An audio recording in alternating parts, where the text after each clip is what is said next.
दुपारपासून या ठिकाणी माझ्या सकट 36 जिल्ह्यातले जी मुलं आहेत त्या प्रत्येक मुलामधून प्रतिनिधित्व निवड करण्यात आली आणि त्या प्रत्येक मुलांच्या मधून एक एक व्यक्ती प्रतिनिधी म्हणून माझ्या सोबत मुंबईच्या दिशेनं जायचं. अचानक जर फोन आला तर आपण मुंबईला जायचं हे ठरलं गेलं आणि त्या अनुषंगाने ठरल्याप्रमाणे संध्याकाळी 7 वाजता फोन आला की बाबा आपण मुंबईच्या दिशेने यावं.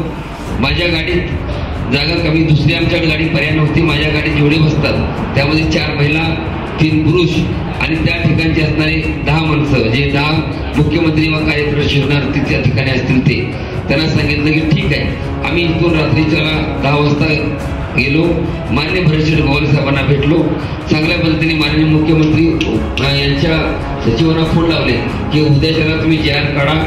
JR काढायचं आहे, कसल्याही परिस्थिती JR काढायचं आहे.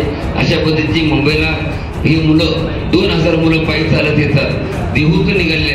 एक अशा पद्धतीची भावनिक साथ त्या ठिकाणी घातली. तरी चांगल्या पद्धतीने सकारात्मक प्रतिसाद दिला आणि फोन लावला की बाबा उद्याच्याला तुम्हाला लेखी पाहिजे तर मी लेखी देतो, पण ह्या मुलांचे अपघात करू नका. लहान मुलं आहेत, उन्हाळ्याचे दिवस आहेत, आहे त्या ठिकाणी तुम्ही थांबा.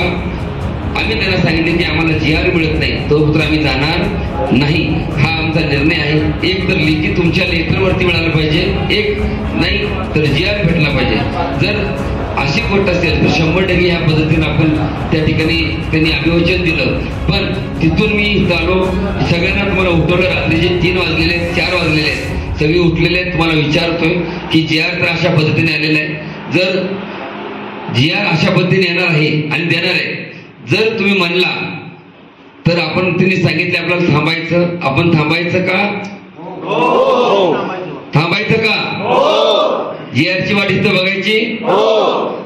मी बर जर JR ची वाट बघायची नसेल तुम्हाला तर तुम्ही आता जर म्हणले तर इथून आपण मुंबईमध्ये आपली माणसं तिथं मुख्यमंत्रीच्या म्हणजे आझाद मैदानावरती उपोषण करायला इथून जाऊन जर त्यांना पाठीमध्ये म्हणत पण माझी तयारी आहे. जो निर्णय तुम्ही घ्याल, जर थांबायचं म्हणलं तर थांबायचं, जायचं म्हणलं तर आता लगे आंघोळ करा, आहे असं लगे निघू. काय करायचं? मी माझ्या मनावरती सांगत नाही.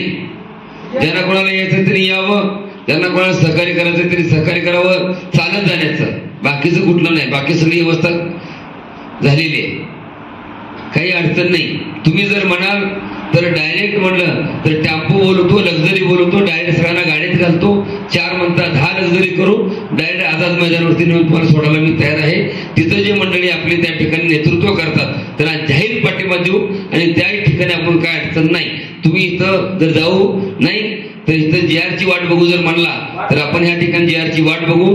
लेखी पत्र किंवा JR आज आपल्या दिवसभरामध्ये 5 वाजेपर्यंत भेटेल.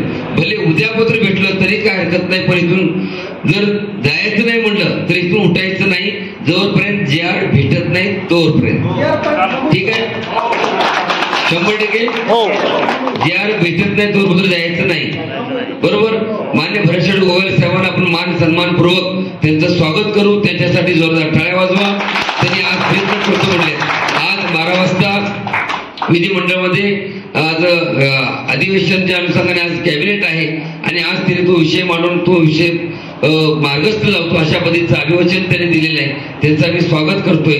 मी जाऊन त्यांना स्वतः भेटलो. त्यांनी जे बोललं ते मी बाईट घेतलेली आहे. ती बाईट आता मी मीडियाला पण पाठवून देतोय.